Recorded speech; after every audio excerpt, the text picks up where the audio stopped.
So here to present is founder and CEO at Strata, Michael Cioni. This is a picture of the space that we've come to know. It's 100 years of cultivated talent and technology. It's an aspiration brand all its own. But to a lot of people, we know, we're smart, we're paying attention, that perception is changing. And to a lot of our workforce, this is what Hollywood is starting to look like. And the only way we can change this is to look at this data with sober eyes. And so today we're gonna do that. In fact, 8 months ago, I was asked by the Hollywood Professional Association, the HPA, to present an analysis of the state of our industry. And that was part one of this back in February. Today, we're going to do part two. And we're going to look at what's changed over the last 8 months and look at more projections, but most importantly, what we can do about it. For anyone who doesn't know who I am, again, my name is Michael. I am the type of person that loves to lean into emerging technologies. In fact, the more frustration and the more suspicion about emerging techniques and trends, the more curious I become. And so I built my entire career on leaning towards these things and learning how to improve creative control through technology for creative people. And it's been a wonderful journey. And even though I have the privilege of presenting this today, my brother Peter is instrumental in being able to do a lot of the research that we're going to share, because this is going to be a data-driven experience. And so we get the opportunity to look at the data with sober eyes and make really good decisions. And it starts with a truth that we cannot ignore. Folks, you're smart. You understand what is happening here. And if we look down the tracks and we see what's happening, we might ask ourselves, something is changing. We understand a lot's changing. We understand there's a lot of concern. But why don't we just sidestep it? Why can't we just get out of the way? And there's something really funny. And while I don't know everybody here, I can attest that we all suffer from the same type of problem. And that problem is a term that many of you know, which is the sunk cost fallacy. We are absolutely victims of sunk cost fallacy, and this is a theme that's going to play out throughout this entire presentation. For those of you that don't know what that is, the sunk cost fallacy is this behavior that humans have where they tend to continue investing in the same stuff because of their experience in how long they've been doing it, how much money they've invested, how much time they've invested, even when new evidence suggests that the whole plan is poor. And so when we think about Hollywood, if we were all together in an industry cruise ship together, Hollywood and the traditional way we're doing it has now become an anchor that is actually pulling us down. And the sunk cost fallacy is to continue to dive in over and over on the same trends, the same techniques, the same tools, the same ideology. And you'd say to yourself, yeah, but I have so many resources. We have so much infrastructure. I have such a great network. I have so many credits and experiences. That is the sunk cost fallacy, because you're convincing yourself to keep doing the same thing when the model is shifting from underneath our feet. And so we have to look at this properly to get this right. So the first thing we want to do is be like, well, what questions can we ask? Well, a fair question to start with, is storytelling broken? If storytelling were broken, it would mean that we're not spending enough money to tell stories. Well, guess what? Good news, that's not true. In fact, the investment in actually telling news stories is going up. In fact, we spent $210 billion in 2025 on new production. That's really encouraging. So it's not a budget issue, the money's there. So maybe the issue is consumer adoption, growth. Could that be the problem? No, there's more good news. We are seeing growth. In fact, streaming, the most popular way to consume anything, continues to grow. And we're seeing huge numbers over the last 4 years of massive growth in the streaming side of things. So the consumers are there. The audiences want to be watching these stories. That's great news. So if it's not budgets and it's not consumer adoption, is it futures? Maybe there's no plan for the future. But guess what? More good news. There's plenty of projected growth. In fact, $2 billion year over year is expected over the next decade. So people's desire to consume the stories is projected to actually continue to go up. So if all of this looks good, why are so many people out of work? That doesn't make any sense. This idea that storytelling is broken isn't true. But when I look at pictures like this is one of the best cinematographers of all time, Robert Richardson, working with one of the best directors of all time, Quentin Tarantino. This is from the movie Hateful Eight. And he's using Ultra Panavision 70 camera, one of the best cameras of all time. And you'd say, storytelling isn't broken, but it's starting to transform. And the next generation of storytellers is going, for the first time ever, to look totally different. Now, you're smart. You know that this transformation is happening. Many of you have people in your lives or you're affiliated in some way with this transformation. That doesn't scare me. That shouldn't scare us. What should scare us is that storytelling is transforming faster than we are. Now, the Wall Street Journal loves to pick on us. That's kind of one of their things that we have. And in their defense, we're giving them a lot of ammo to pick on us with. But this is an article that pretty much everybody got about 4 weeks ago. But inside this article was actually a lot of good information. It was really well written. And what I think we can do is unpack a couple of components of this article and realize what opportunities lie within the mire. Because there's a lot of problems, and it was a fun way to sort of exploit the mistakes that are happening. But we could turn that upside down and be like, what can we learn from it? For example, I think there's a lot of evidence of transformation in that article. And I think the theme of it is the evolution of the audience. And if we can't keep up with that evolution, we're going to miss them. Here's an example. For the first time in 10 years, there isn't a superhero movie leading the box office top 5. We bet against that because we have been leading with superhero movies for so long, it just became an incumbent habit. But with that going down, that's an indicator that audiences are evolving away from that.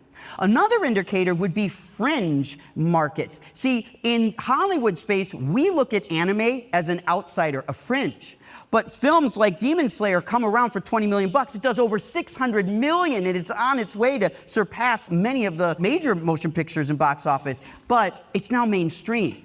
And this is something that Hollywood doesn't do a lot of anime. That's something else. We don't mess with that. But here it is sitting right in our faces because the audiences evolved.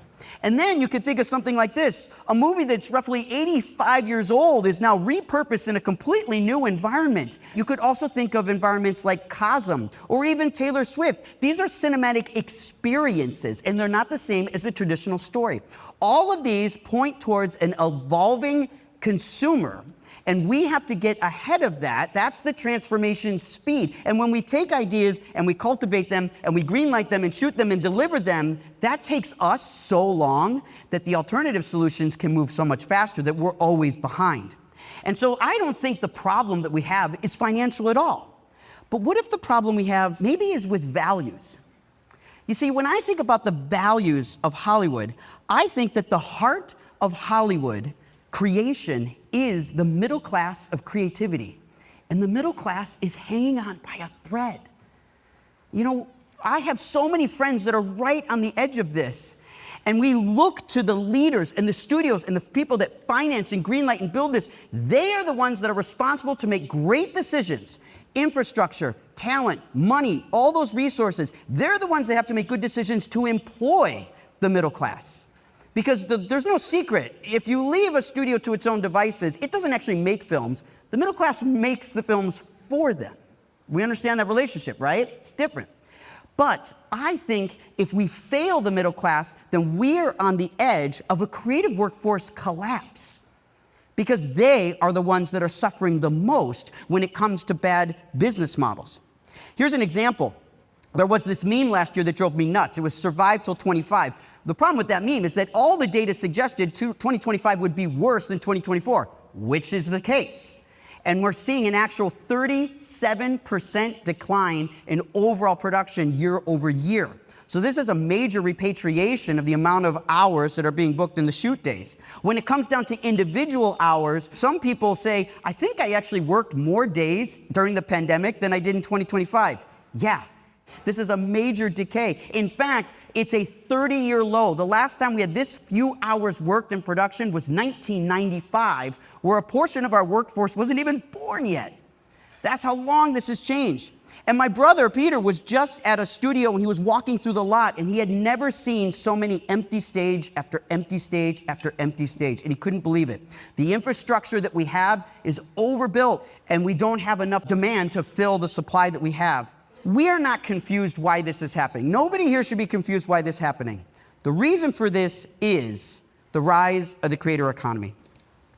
This is what's changing here. And the rise of the creator economy is really, really powerful. And I want to use an illustration to show what's happening in the power shift. And I really want to be honest that the power shifting is away from us. We no longer have most of the power. And here's an example why. What drew me to Hollywood was moments like this. You would see this because all the cameras get fixated on this. Because even if I'm not on the red carpet, the projects that I've worked on are. And I feel that representation by people that I recognize that are on those red carpets. And they turn around and they wave, and every camera is flashing, representing that. This is iconic. It is something that you can see everywhere. It's ingrained into people's minds, and it's one of our most valuable attributes.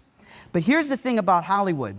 We basically come here, we pay our dues, and we follow the rules. And if we follow the rules, we're able to work our way up into this world. And people love origin stories. We love to tell a story. We all get from somewhere to somewhere else, and we get to build careers on that. But the creator economy is different. You see, what they're able to do is turn the camera on them. And with the power of their cell phone, they're able to reach more people than all the world's paparazzi combined. And this is a new parallel industry that's emerging. They don't follow the rules, they make the rules. In fact, Hollywood is no longer the gatekeeper for talent anymore. And we have to recognize that this is truly happening, and it's a really, really scary thought. Neil Mohan, the CEO of YouTube, says that YouTube is the next studio system. That's what he's saying. The creators are that. And he has actually paid out $70 billion over the last few years to the creators. Because remember, YouTube is performance-based compensation. So if your project does well, you get paid more. And YouTube is literally on track to make millions of millionaires with people that just do it by making their own rules. If I were to ask you to think of some adjectives that represent the power of Hollywood, I would say things like talent, infrastructure, history, experience, libraries, money. But if you want to boil down why is YouTube so powerful, what makes the creator economy so powerful, I can boil it down to one word that we don't know much about: autonomy. They have total control, where in our system, it has to be shared. And you see, what's funny is every time I talk to a director, they always say, I wish I had more control and I didn't have so many bosses. That's what they all say. It's sitting right there for them now. It's literally so easy. Everybody else outside of Hollywood is figuring out how powerful autonomy is when it comes to creative people. And they're always after creative freedom. It's not just YouTube. Patreon, just in the last year, paid $2 billion back to its creators, and it's all based on performance. They got franchises now. They've got merchandise coming out of that. And a little over a year ago, Spotify added video to the Spotify platform to start doing podcasting. 10 years ago, you never listened to a podcast. Now you probably listen to one on the road here, right? And Spotify is a way to get that to you. And by the time I get out of here, there's probably gonna be 600 or 700 new podcasts released. That's the scale of this thing. Now, I did want to look a little deeper dive into YouTube, and if we look at this, I decided not to pick the most popular YouTube channels, Mr. Beast, Starman. I didn't put those in here. These are probably YouTube channels you don't even know. There's probably a lot in here like, I don't even know what these are. These are in different languages, different cultures, different markets. But the representation of viewership on this slide right here is in the hundreds of billions. That's the reach of people that have bet on total autonomy, and they have no sunk cost fallacy infecting them. That's the power. And it's sitting right here, and I feel like it just goes over people's heads. This is not the first time I've had these thoughts. I've been doing this a long time, and I've tried to be a student of this idea. And I want to double click on one of these here. This one is a really good learning opportunity for all of us. This is Rhett and Link. Rhett and Link are more like a prodigy of Hollywood because they were more traditional filmmakers. But instead of betting on the incumbent way of working and tradition, they made their own YouTube channel. And now they have 34 million subscribers. They have multiple shows that they make. I think they're at 3,000 episodes, 14 billion views. They've got music and records and shirts and merch and everything. And they employ 100 people, all with total autonomy. This is a model that works, and it's scalable, and it's proven. It is not hyperbole, it's not a prediction, it's real. And they're working right now building their stuff, and a lot of people are sitting out of work trying to figure out what do they do. And it's all based on these decisions.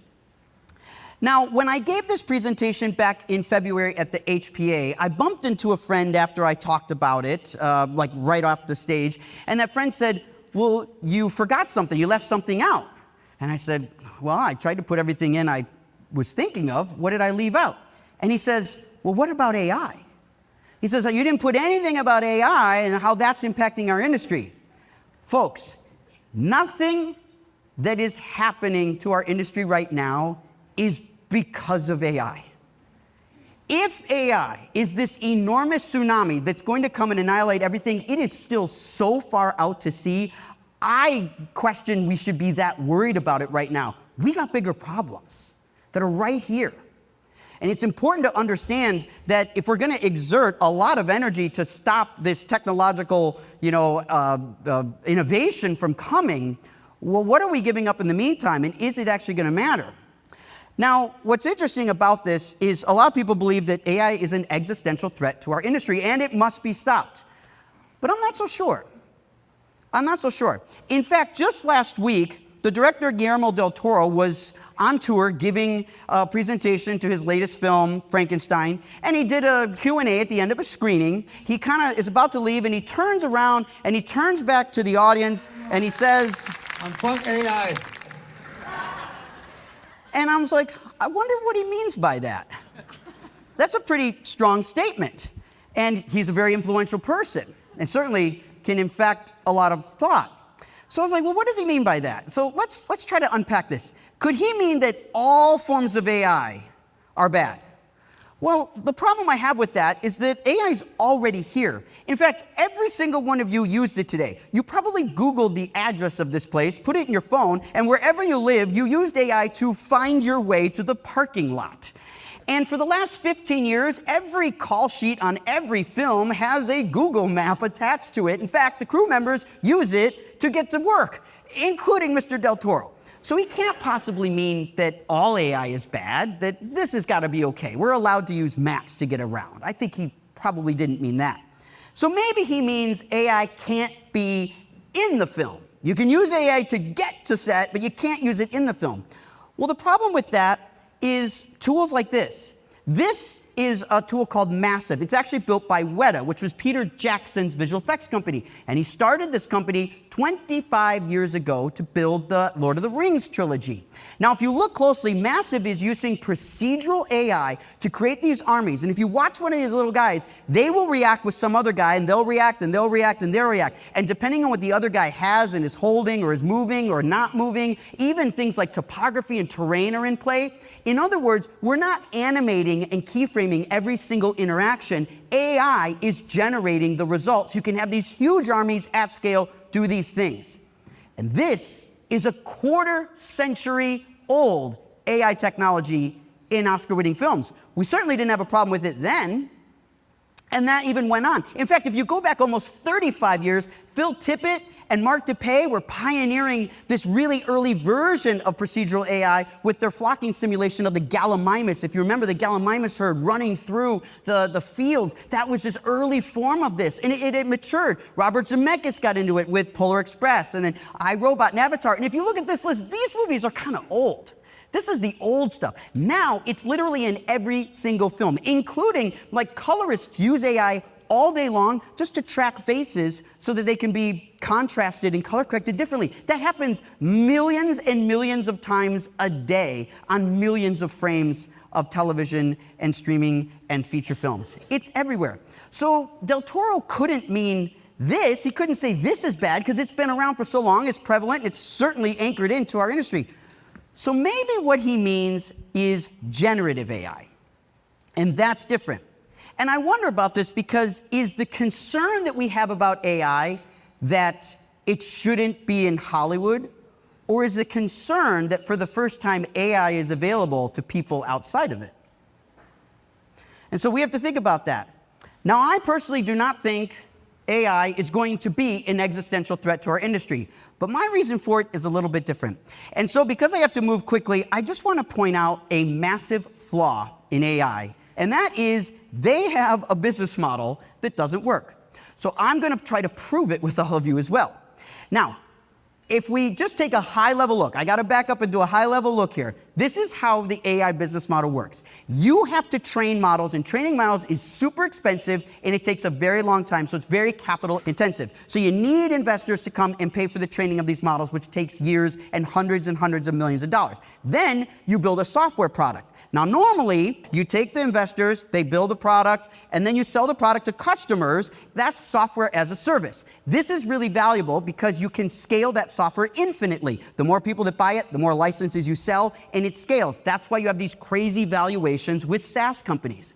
But GenAI is different because GenAI does not work without consumption-based additional processing. In other words, there's this other leg of GenAI where every time someone uses it, they have to run their own compute, and it is not scalable. Every time someone generates something, they have to generate it from scratch, and there is an expense and a cost and a time delay related to every single interaction with it. So what happens is now you have to have investors covering the cost of the compute. So the investors are there on behalf of the original training of the product, and then, because you can't get customers to pay for it yet, they're working on behalf of the initial compute. This is not software as a service.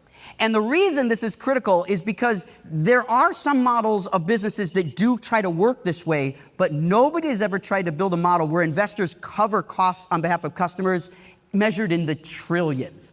If you're dealing with a business that's measured in trillions, which is what generative AI is betting on, we're talking about needing unlimited capital investments. And we don't have unlimited capital investments. And so there's a feedback loop happening where companies are investing in the companies that are building the models, which are investing in the compute, which are investing in the model training, which are investing in the compute. And that feedback loop is where they're generating $1 trillion of capital, and that's gonna not work. And here's how I can prove it. How many of you have used an AI automatic tagging on your phone to go into your phone library and search for a face, a location, a pet, a word in your photos library before and been able to tag that? Maybe you'll find it. Hands up, keep the hands up. I'm gonna say that's, if not 100% of people in the room, because some of you are avoiding the participation, but I'm gonna say it's 95%. Keep your hands up. Now, how many of you would pay for every interaction at the end of the month a nickel every time you had to use one of those searches? There's the point. Once you ask customers to pay for every interaction, they're like, I don't know if I need this that badly, right? And that's what's happening because we haven't actually been charging that much for the actual AI, generative AI. It's mostly free and it's subsidized with other investors. And once they turn on the spigot to consumers, they're gonna turn off the demand. And the other reason this is really important is when it comes to AI generation, is AI is really good at short form, it's really good at simple things, and it's really good at things that are low precision. Hollywood shouldn't be worried, because we don't build simple and short and random. We build things that are long and complicated and realistic. And so for all the people that are afraid that AI is going to take over and it's so good that it's just going to replace us all, remember, Hollywood is built on really suspending disbelief. And AI cannot render 120 minutes of anything remotely consistent enough to deliver that. So I'm not saying that it will never be able to do that. I'm saying if the business model doesn't work, it won't ever matter. So where that leads us is to take this information and figure out how we can really prepare ourselves to do our best work and have a blueprint for reinvention. And I really want this blueprint for all of us. So I'm going to rifle through what we can do about this data. And so the first thing is we need to recognize that we need each other. So this is really quick here, but don't think of the creator economy and Hollywood as enemies. Think about where we can partner. Each of you have a vocation and a resource, and you need to figure out how to pair that resource with what the creator economy lacks. These are just a couple examples. We have infrastructure and legacy, but they've got audience trust, and they're much more agile. Pair those together, and you'll have something new. if you have cinematic craftsmanship, they've got that access to the fans, right? Pair those together. Or if you know how to build franchises and know how to scale things up with supply chain, they don't have supply chain, licensing, scaling, merchandise. These are resources, just a few resources that we can partner with those groups that need that. And many of you have links to the resources that they need, but you're providing those resources for incumbent tools and talent and technologies, and those are the ones that are sort of moving around in the dark and not figuring out how. So I want to end with 3 particular opportunities that we can really make a big splash. The first one is we need to join them. That does not mean they join us. That's different. Everybody's like, oh great, we'll have them join us. No, we join them. Sean Atkins, an industry executive, is now joining Darman as a CEO. So he's joining Darman. Holy Water has this huge library of powerful verticals. They're a Ukrainian company that makes all this great content that people love. They're now inside with Fox distributing it. And Spotify is taking all those 30,000 podcasts a day, and now that's going to be able to be available through Netflix. So it's getting our ability to wrap our head around. Join them. Don't think that we are in charge and they need to join us. That's not going to always work. It's not best for the creator. They've got leverage. Number 2, rethink the production economy. I am really happy that we've had people fighting to get these tax credits. This is really good for our industry. But there are not enough tax credits in the world to overcome bad business models. We need to look at the tax credits as wind at our back that's helping reinforce good decisions on the business model, because it's not Sacramento's problem to make sure that we are making good business decisions for the way our consumers and audiences are evolving. So if we don't do that right, we're going to lose these tax credits. Number 2, we need to move the line. By that, I mean we need to look at the creator economy's way of compensation, which is performance-based. We have this line system, and we have a system of how we comp people, but they have a completely different model. And get to understand it, learn it. You'll see that there are millions of millionaires out there exploiting this, and it's not that hard. It's real. It's not hyperbole. Learn how you can use performance-based compensation in your business. And then the third is rethink relationships. When I think of movie studio, Seth Allen earlier said today, we think of this ancient thing, studio, when we should use a word that's more like a club or a campus. That is more like rethinking relationships. Instead of building an empty 10,000 square foot space that you rent for 6 months for someone to put in $300,000 set in, that's not going to work in the creator economy. Build the sets for them. Build all the podcast sets. Instead of saying you get lights from this side of town, you get cameras from this side of town, you get lenses from this schmuck on the back of the truck, right? It's like, no. You just get it all here. And this becomes a resource. This is called infrastructure as a service. And we have not really done that before. And we can be infrastructure as a service for the creator economy and welcome them into campuses where there's creative cultivation, but we provide the resources in a way that's enveloped for them, not for 15 different departments to figure out how to do it. These are multi-hyphenate people that are these people that we want to attract to our world, that we want to work with. Multi-hyphenate is different than traditionally the way we work with our relationships.